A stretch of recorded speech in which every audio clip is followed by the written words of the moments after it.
तो ये स्टेटमेंट है हमारी गवर्नमेंट की इथेनॉल के ऊपर। तो इससे कहते हैं कि किसानों की इनकम बढ़ेगी। तो किसान ही जानते हैं कि किसकी इनकम कितनी ज़्यादा बढ़ी है, किसानों की या सरकारों की। तो इसमें बेकायदा इन्होंने लिखा है कि India is set the move into new fuel era as E20 petrol 20% ethanol blending fuel become the standard across the countries from 1 April 2026.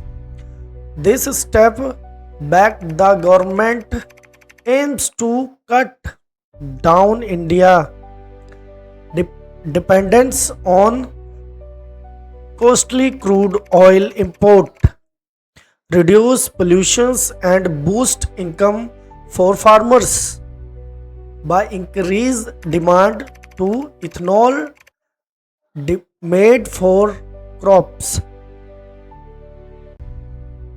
तो यार इसका मतलब है कि किसानों को कोई फर्क पड़ा होगा इससे, या जो भी हमारी इनकम है वो बढ़ी है कि नहीं है, इनकम बूस्ट हुई है, मुझे नहीं लगता। पर हाँ, जो फ्यूल कंपनी की इंडस्ट्रीज हैं इनको जरूर बूस्ट मिला है, क्योंकि E20 भी महंगा हो गया है और E10 जो है वो इससे ज़्यादा महंगा है। और जो प्योर है तेल जो हमें पहले मिलता था वो क्या कहते हैं 170 रुपये के करीब जा चुका है। आप लोग कहाँ से फ्यूल डलवाओगे और कहाँ से यूज़ करोगे ये आपको भी नहीं पता है।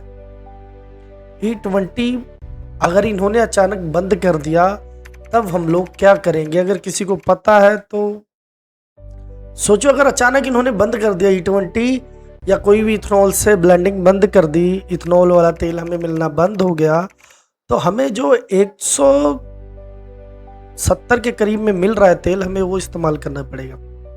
और ये बहुत ही बुरी बात है यार। जो आदमी 500 की दिहाड़ी डाल रहा है, 500-600 रुपये डेली के कमा पा रहा है, वो कहाँ से 170 रुपये का तेल डलवाएगा 1 लीटर अपने जॉब पर पहुंचने के लिए? और इससे टैक्सी और इंपोर्ट एक्सपोर्ट हमारा कितना महंगा होगा ये किसी को अंदाजा है कि नहीं है? हमारे टैक्सीज, बस सर्विस, ऑटोज और जितनी भी चीज़ें हैं वो कहाँ पहुँचेंगी? तो ये सब हमें सोचना चाहिए, क्योंकि अगर आपने कभी भी अगर अपने फ्यूल स्टेशन पे जाके आप पता करो कि इन्होंने 3 स्टेशंस बनाए रखे हैं, E10, E20 एंड प्योर का, जो मतलब विदाउट इथेनॉल मिलता है, तो उसका क्या रेट चल रहा है आपको खुद अंदाजा होगा अगर आप लोग पता करोगे तो। और फार्मर्स की इनकम हमारी बढ़ी है कि नहीं बढ़ी है ये कोई नहीं कह सकता। तो गाइज आप लोग अपना थोड़ा सा दिमाग लगाओ और सोचो कि हमें इथेनॉल से वाकई में फ़ायदा हुआ है या नहीं हुआ है। हुआ है तो भी कहाँ पर, और नहीं हुआ है तो वो तो हमें दिख ही रहा है, क्योंकि जिस वजह से इन्होंने फ्यूल के रेट बढ़ाए थे वो हार्मोन्स कब की ख़त्म हो चुकी हैं वॉर्स, और हार्मोन स्टेट कब का ओपन हो चुका है। फ्यूल की सप्लाई भी आ रही है, हर एक चीज़ आ रही है, पर फ्यूल का रेट क्यों नहीं गिर रहा है? क्या हमारी कंट्री में ही सारा वो पड़ रहा है यार लोड जो कह रहा है? बाकी किसी कंट्रीज में तो इस तरह का लोड नहीं पड़ा है।